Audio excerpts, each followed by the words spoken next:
अस्सलामु अलैकुम रहमतुल्लाहि व बरकातुहू। उम्मीद है आप सब लोग खैरियत से होंगे।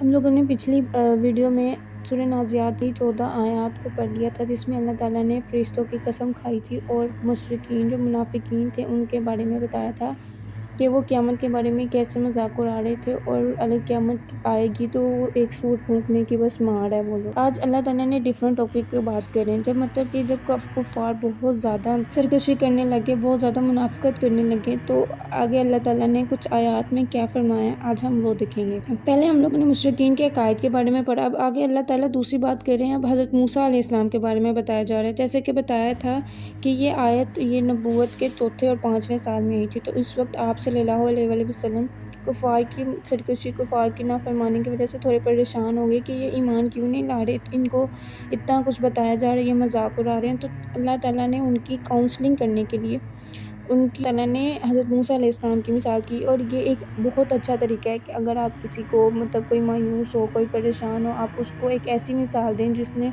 उससे ज़्यादा देखा हो या उतना ही देखा हो, तो बंदा इंसान ऐसा फिर सोचता है कि जब वो बर्दाश्त कर सकता है, जब वो कर सकते हैं, तो फिर मैं भी कर सकता हूँ। तो अल्लाह ताला ने इसी तरह हज़रत मोहम्मद सल्लल्लाहु अलैहि वसल्लम को हज़रत मूसा अलैहिस्सलाम की मिसाल दी और उनको मोटिवेट करने की कोशिश की।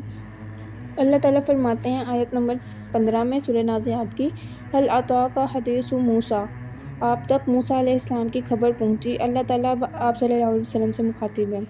इस नदाहु रब्बुहु बिल वादिल मुक़द्दसी तुवा। अब अल्लाह ताला यहाँ पे ना थोड़ी सिमिलैरिटीज़ करेंगे हज़रत मूसा अलैहिस्सलाम की और आप सल्लल्लाहु अलैहि वसल्लम की। जब उसके रब ने उसको मुक़द्दस वादी तुवा में बुलाया, यहाँ पे अल्लाह ने अब सिमिलैरिटीज़ कर दी हैं। जैसे हज़रत मूसा अलैहिस्सलाम को वादी तुवा में बुलाया, वैसे नबी करीम सल्लल्लाहु अलैहि वसल्लम को भी तो गाड़े हीरा में बुलाया था अल्लाह ताला ने। आयत नंबर 17 में अल्लाह ताला ने फरमाया, इज़हब इला फ़िरऔन इन्नहु तग़ा। मूसा अलैहिस्सलाम को बुलाया गया और कहा गया कि जाओ फ़िरौन के पास, क्योंकि उसने तुग़यानी की। तुग़यानी मतलब लिमिट क्रॉस कर दी, उसने अपनी हदों को पार कर दिया, उसने अल्लाह की हदों को था कि फ़िरौन। तो अब यहाँ पे सिमिलैरिटीज़ देखिए, हज़रत मूसा अलैहिस्सलाम के सामने कौन था? फ़िरौन, और आप सल्लल्लाहु अलैहि वसल्लम के पास सामने मुशरिकीन थे। तो कुरैश के पास मतलब कि ताकत थी, लेकिन फ़िरौन के पास इतनी ताकत थी ना कि वो जिसको चाहता था मरवा देता था, हर साल की मरवा देता था, बच्चे मरवा देता था, मतलब उसका जो जी चाहता वो करता था। तो कहा गया कि फ़िरौन के पास जाओ, क्योंकि उसने तुग़यानी की, उसने अल्लाह की हदों को अब पार कर लिया। आगे फरमाया फ़कुल हल लका इला अन तज़क्का, और उसे कहो कि तुम्हारे अंदर थोड़ी भी खैर बची है जिससे तुम खुद को प्यूरिफाई कर सको, अपनी इस्लाह कर सको। यानी हज़रत मूसा अलैहिस्सलाम को जब अल्लाह ताला ने अपने पास बुलाया और कहा कि फ़िरौन के पास जाओ और उसे कहो कि उसने हद पार कर ली है, और कहो कि अगर उसके पास थोड़ी सी भी खैर बाकी है अपनी इस्लाह करने के लिए तो अभी भी वक्त है। तो आगे आयत नंबर 19 में वह अहदी का दिया का इला रब्बी का फतख्शा, ताकि मैं तुम्हारे रब की तरफ तुम्हारी रहनुमाई करूं, बस तू डर जाए। मतलब फ़िरौन कितना गरूर और तकब्बुर की मिसाल है हमारे सामने कि वो कितना गरूर करता था, तकब्बुर करता था। तो हज़रत मूसा अलैहिस्सलाम फ़िरौन के पास जब गए तो उन्होंने ये कहा कि तुम्हारे अंदर अगर थोड़ी सी भी खैर बाकी है तो मैं तुम्हारी रहनुमाई करता हूँ, बस अगर तुम डर जाओ, बस एक शर्त है कि अगर तुम अल्लाह से डर जाओ, मतलब मैं तुम्हें आखिरत का रास्ता दिखा दूँगा अगर तो डर जाए। मखलूक का काम है अल्लाह ताला का पैगाम दूसरों तक पहुंचाना, उनकी रहनुमाई करना, उनको सही गलत की पहचान करवाना, बाकी चलना तो उसने खुद ही होता है। और देखिए ज़रा गौर करें, यहाँ पर इला रब्बू का मतलब तुम्हारा रब, यानी फ़िरौन का रब कहा गया है। मूसा अलैहिस्सलाम ने कहा कि तेरे ऊपर भी रब है, तुझे भी किसी ने पैदा किया, बस तू डर जाए। लेकिन वो तो गुरूर और तकब्बुर में इतना आगे निकल गया हुआ था कि अब रसूल अल्लाह सल्लल्लाहु अलैहि वसल्लम की ज़िंदगी की तरफ आ जाए। मैंने मूसा अलैहिस्सलाम की मिसाल देकर उनको समझाया था ना। अबू जहल के पास भी तो इल्म था कि अल्लाह ताला है, लेकिन वो भी अल्लाह ताला की खशयत में नहीं था। फ़िरौन को भी पता था कि पता चल गया था, लेकिन उसने इस चीज़ का क्या फ़ायदा हुआ जब तक वो डर ही नहीं सकता। इंसान का इनका पता तब चलता है जब वो अल्लाह ताला तक पहुंच जाए और उसको उसका दिल डर जाए, मतलब मोमिनीन की निशानी है तकवा। आरहुल आयातुल कुबरा, चुनाचा उसने उससे बहुत बड़ी निशानियाँ दिखाई। अब यहाँ पे हज़रत मूसा अलैहिस्सलाम ने जो मतलब मौज़े दिखाए थे, मौज़ों की बात हुई जब फ़िरौन ने हज़रत मूसा अलैहिस्सलाम का मुकाबला करवाया था जादूगरों के साथ, तो उस نشانیوں کے بارے میں بات ہو رہی ہے کہ ان کا ہاتھ جو تھا وہ سفید مطلب ایسے چمکتی ہوئی لائٹ ہو جیسے ایسا ہو جاتا تھا۔ اور دوسری مثال جد بیضاء، سب سے بڑی مثال اللہ تعالیٰ نے ان کو مطلب نشانی اللہ تعالیٰ نے معجزہ دکھایا تھا، جو اسٹک تھی، وہ جو چھڑی تھی وہ انہوں سانپ بن گئی تھی۔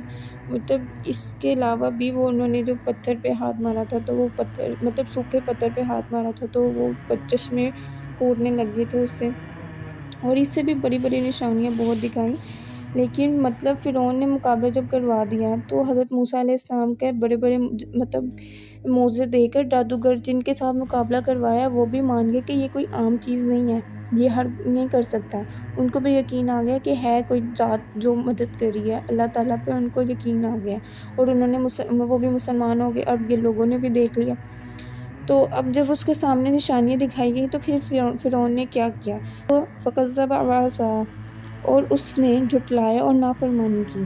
مطلب کہ اس کو جب اتنے معجزات دکھا دیے گئے تو اس نے جھٹلا دی اس چیز کو، مطلب کہ اس نے پہلے خود مقابلہ کروایا، بعد میں وہ منکر گیا اس چیز سے، تو ثم ادبر یسعیٰ، اور پھر اس نے منہ پھیر لیا اور سعی کی۔ سعی کرنا مطلب آگے پیچھے چلنا ہے، تو وہ پریشان کی حالت میں شاید کر رہا یا پھر کانفیڈنس کی حالت میں، پر ایسے سچویشن پہ تو پریشان ہی بندہ ہو جاتا ہے۔ تو اس کا مطلب یہ تھا کہ وہ ہم خیال کر سکتے ہیں کہ وہ آگے پیچھے دوڑ لگا رہا اور پریشانی میں، اور اس نے حق بات دیکھ بھی لیا پھر بھی اس نے اس کو جھٹلا دیا۔ وہ بجائے کہ دعوت قبول کرتا اس نے نافرمانی کی۔ فحشر فنادی، پھر اس نے لوگوں کو آواز دی اور اکٹھا کیا۔ فحشر مطلب کہ حشرہ جانوروں کے لیے استعمال ہوتا ہے، حش حش جو آواز نکالتے نا، حشرہ اس سے نکلا ہوا ہے، پر انسانوں کے لیے جمع یہ الفاظ یوز کیے ہیں۔ پر فرعون دیکھیں وہ تو جانور ہی سمجھتا تھا نا انسانوں کو، بچوں کو مروا دیتا تھا، اتنا ظلم کرتا تھا، اپنے ظلم کی وجہ سے لوگ اس سے ڈرتے تھے۔ تو اب اس نے لوگوں کو آواز لگائی اور اکٹھا کیا، اور کیا کہا اس کو، فقال انا ربک الاعلی، بس اس نے کہا میں تمہارا سب سے اونچا رب ہوں۔ نعوذ باللہ نعوذ باللہ، اس نے خدائی کا دعویٰ کر دیا۔ مطلب اس نے اتنا سب کچھ دیکھ لیا، دعوت کو قبول نہیں کیا، اب وہ یہ پریشانی میں یہ کہنے لگ گیا کہ میں تمہارا رب ہوں۔ مطلب کہ اب یہاں پہ دیکھ لی جائے تو اب انسیکیورٹی شروع ہو گئی ہے فرعون کی، کہ لوگ اس پر ایمان مطلب پہلے لے کر آتے تھے اس کے ظلم و ستم کی وجہ سے، اب لوگ اس سے ڈرنا چھوڑ دیں گے، تو وہ اب انسیکیور ہو گیا کہ نعوذ باللہ اس نے اپنے آپ کو سب سے اونچا رب کہہ دیا۔ مطلب سب کو تو پتہ تھا کہ وہ ظالم ہے، لیکن آج کیا ہو گیا کہ اس کو یہ بولنا پڑ گیا لوگوں کو کہ مجھے اپنا رب کو، مطلب کہ اس کو پتہ لگ گیا کہ حضرت موسیٰ علیہ السلام اللہ کے سچے نبی ہیں، وہ خود بھی سچے ہیں، اور یہ بھی کہ فرعون رب نہیں ہے، لوگوں کو بھی یقین آ گیا اصل میں رب تو اللہ ہے، اس لیے مجبوراً اسے یہ کہنا پڑا۔ فَأَخَذَهُ اللَّهُ نَكَالَ الْآخِرَةِ وَالْأُولَىٰ، تو اللہ نے اسے آخرت اور دنیا کے عذاب میں پکڑ لیا، یعنی آخرت میں تو اس کو عذاب تو ملے گا، آگ میں وہ جائے گا ہی جائے گا، دنیا میں بھی اس کے لیے مثال بنا دی کہ اس کو پانی میں غرق کر دیا۔ إِنَّ فِي ذَلِكَ لَعِبْرَةً لِمَنْ يَخْشَىٰ، بے شک اس میں اس شخص کے لیے یقیناً بڑی عبرت ہے جو ڈرتا ہے۔ عبرت کا ایک کیفیت یہ بھی ہوتی ہے کہ جب آپ عبرت میں ہوتے ہیں نا، جب عبرت کی کیفیت آپ میں ہوتی ہے، جب ڈرتے ہیں تو آپ کے آنسو نکلتے ہیں۔